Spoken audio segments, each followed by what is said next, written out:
پورته سئ ټپوسانو خو سره قرمه سوله تیلی بیده یاست پورته سئ د کومې خوا بیا سار سو ته څنګه یې پنډوسه زما ولاکه سترګې خلاصېږي مننه ناری را تیار کړي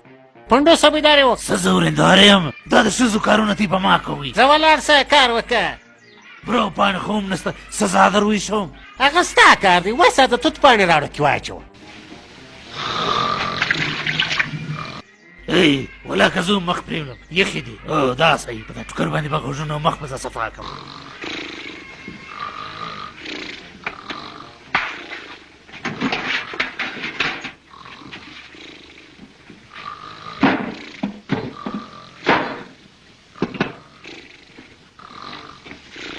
ناری تیاره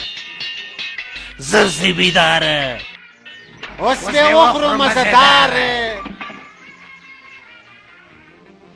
یارانو مخان خو پرېولئ ولې پرېمنځو خو به راشه کال مې لا په اختر کې پرېمنځي څکه تا خو د ځان د اوبو مایع جوړ کړی څه شنغرې گنج مرجان راولش هو وایي دا څه د کرتو خوند دی بیزوګیان د کرتو په خوند څه پوهېږي دغه هم خبرې زده کړې هلئ درغلی خپله مش درغلی سم درغلی را پر بارش مې درسي البته ما به بالش لږ که درست کړي درست کړي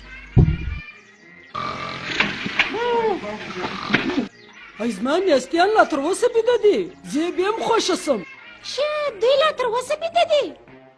ته به راودرې زما چمې زده دي راپورته کېدو به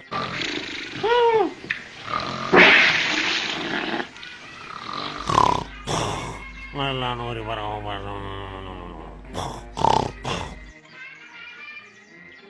دا اوس داسې راکښېنئ الی راکښېنئ الی راکښېنئ الی راکښېنئ موږ څو واره درته وویل چې راپورته سئ راپورته سئ دا کور کار به څوک کوي ناسیالانو تر اوسه پورې بیده یاست ما خو واده د کور د کارو لپاره نه دی کړی داسې پروت یې لکه ونې کې چې کشنی پروت وي ستی د لاسه خوب ته مې خلاص دا د ښځو کارونه خو زه نه سم کولی زه خو د نیلا یم د کور دپاره پیسې ستا پلار ګټي ورسئ دا کار د یوې کوي ما ته به راشاست ما دغه خوب اوس لا ولیدی خالي د خوب په کتلو کارونه نه کېږي ورسئ نن که بغیر کاره تې راغلي واست نو پښې به مو در ماتې کم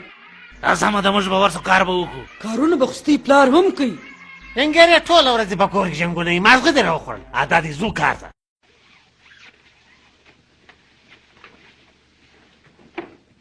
راواخلې خپلې خولیانې وسلم چارې درځغلی بیداره سه بس نو ولاړو دواوې ډېر راپسې کوئ ما پسې دوارې مه کوه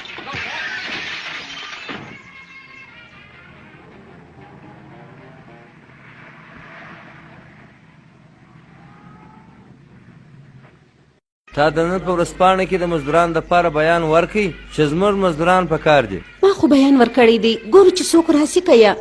تا چې کوم بیان ورکړی دی ما ته نه ښکاري چې خلک دې راسي زما اوس خلک په کار دي چې راسي دا زما شیان خرڅ کړي دا زموږ غوندې خلکو ته ضرورت لري درځئ چې ورسو سر دې په خلاصو ښه مزدوران مې په کار دي سلام علیکم صاحبه موږ ډېر د کار خلک یو صاحبه مې بیخي ډېر کارونه یې موږ د شلمبو مشین لا جوړ کړی ډرمه ګیلوه صاحبه دی که څه درواغ نه وایي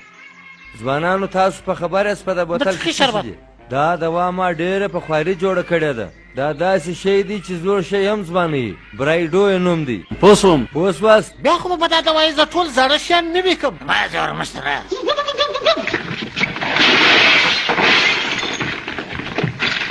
راسي وروره واخلئ زاړه شیان نوي کوي دوایي